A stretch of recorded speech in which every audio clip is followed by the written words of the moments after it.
അദ്ദേഹത്തിന്റെ ഇപ്പോൾ എഴുത്തുകാരൻ സുരേന്ദ്രൻ നമ്മളോടൊപ്പം ചേരുന്നുണ്ട്. ശ്രീ സുരേന്ദ്രൻ, സാഹിത്യ ലോകത്തിന് വലിയൊരു വിടവാണ്, ഒരു നഷ്ടമാണ് MK സാനു മാസ്റ്ററുടെ വിയോഗത്തോടെ നമുക്കുണ്ടായിരിക്കുന്നത്. എങ്ങനെയാണ് അദ്ദേഹത്തെ ഓർത്തെടുക്കാനാവുക? അല്ല, സാനു മാഷുമായിട്ട് എനിക്ക് ദീർഘകാല സൗഹൃദം ഉണ്ടായിരുന്നു. പിന്നെ വിടവ് എന്നൊക്കെ പറഞ്ഞാല് ദീർഘകാലം ജീവിച്ചല്ലോ, 90 വയസ്സൊക്കെ കഴിഞ്ഞു. അപ്പൊ പിന്നെ വലിയ കഷ്ടപ്പാടൊന്നും ഇല്ലാതെ ഇങ്ങനെ കടന്നു പോട്ടെ എന്ന് മാത്രമേ ആഗ്രഹിക്കുള്ളൂ. ഞാൻ അവസാനമായിട്ട് അദ്ദേഹത്തെ കണ്ടത്, ഞാൻ സമസ്ത കേരള സാഹിത്യ പരിഷത്തിന്റെ തെരഞ്ഞെടുപ്പ് വന്നായിരുന്നു. അതിന്റെ പുതിയ കമ്മിറ്റി തെരഞ്ഞെടുക്കുന്ന അവിടെ വെച്ച് കണ്ടു. എന്നെ ഓർത്തു. സാനുമാഷ പ്രത്യേകത, അത്ര പ്രായമായിട്ടും അദ്ദേഹത്തിന് കൃത്യമായ ഓർമ്മകൾ ഉണ്ടായിരുന്നു എന്നുള്ള.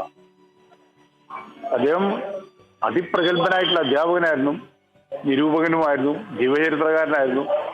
മറ്റൊരു വലിയൊരു, ഞാൻ സാനുമാഷയുടെ ഒരു പ്രത്യേകത ഒക്കെ എനിക്ക് തോന്നുന്നു ആ ഒരു തലമുറയോടുകൂടി ഈ ദൈക്ഷണിക സാന്നിധ്യങ്ങൾ മലയാളത്തിൽ നിന്ന് അപ്രത്യക്ഷമായിക്കൊണ്ടിരിക്കുകയാണ്. പിന്നെ അത് നികത്താൻ പറ്റുന്ന രീതിയിലേക്ക് ആളുകൾ കടന്നു വരുന്നില്ല. അതിൻ്റെ ഒരു പ്രധാനപ്പെട്ട കാരണം മലയാളിയുടെ ലോകം മൊത്തത്തിൽ തന്നെ ദൈക്ഷണികമല്ലാതെ ആയിക്കൊണ്ടിരിക്കുക. വളരെ അലസമായിട്ടുള്ള എഴുത്ത്, ഒരുപക്ഷെ പൈങ്കിളി ഭാവുകത്വം അതിങ്ങനെ പോപ്പുലറൈസ് ചെയ്തു വരുന്നു. അതിന് വലിയ അംഗീകാരം, അത്തരത്തിലുള്ള പുസ്തകങ്ങൾക്ക് അംഗീകാരം കിട്ടുന്നു. അങ്ങനത്തെ ഒരു കാലം, ഞാനതിന് പറയുന്ന വലിയ രീതിയിൽ മെലിഞ്ഞു പോകുന്ന ഒരു കാലത്താണ് സാനുമാഷും നമ്മളെ വിട പറയുന്നത്. മറ്റൊന്ന്, അദ്ദേഹം ഇടതുപക്ഷ സഹയാത്രികനായിരുന്നെങ്കിൽ പോലും അദ്ദേഹത്തിന് തൻ്റെതായിട്ടുള്ള ബോധ്യങ്ങളുണ്ടായിരുന്നു. അത് പറയാൻ ഈ പ്രായത്തിലും സാനുമാഷക്ക് സാധിച്ചിരുന്നു. അതിൽ ഏറ്റവും പ്രധാനമായിട്ടുള്ളത് ആശാ വർക്കേഴ്സിന്റെ സമരത്തെ അദ്ദേഹം പിന്തുണച്ചു എന്നുള്ളത് സാനുമാഷയുടെ വലിയൊരു പ്രത്യേകതയായിട്ട് ഞാൻ കാണുകയാണ്. ആ നിലയ്ക്കൊക്കെ തന്നെ ഇങ്ങനെ ധീരമായിട്ട് അഭിപ്രായം പറയാൻ കഴിവുള്ള ആളുകൾ, അതിനുള്ള കഴിവ് മാത്രം എന്നല്ല ഞാൻ പറയുന്നതിന്, ഒരുപക്ഷെ അങ്ങനെ പറയാൻ ആർജവം, അതാണ് നമ്മൾ കരുതുന്നത്. ആർജവമാണല്ലോ. ആ ആർജവമുള്ള എഴുത്തുകാരും ചിന്തകരും ഒക്കെ എങ്ങനെ അപ്രത്യക്ഷമാകുക?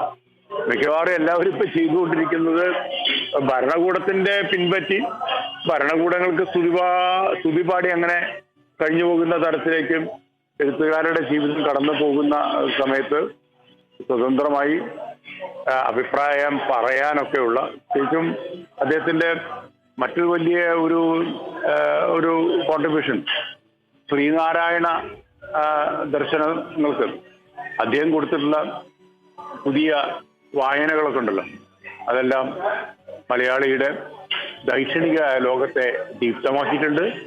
ആ നിലയ്ക്ക് അദ്ദേഹത്തിന് നിത്യശാന്തി നേരുകയാണ്. നന്ദി. ശ്രീ സുരേന്ദ്രനാണ്, എഴുത്തുകാരൻ സുരേന്ദ്രനാണ് നമ്മളോട് പ്രതികരിച്ചത്.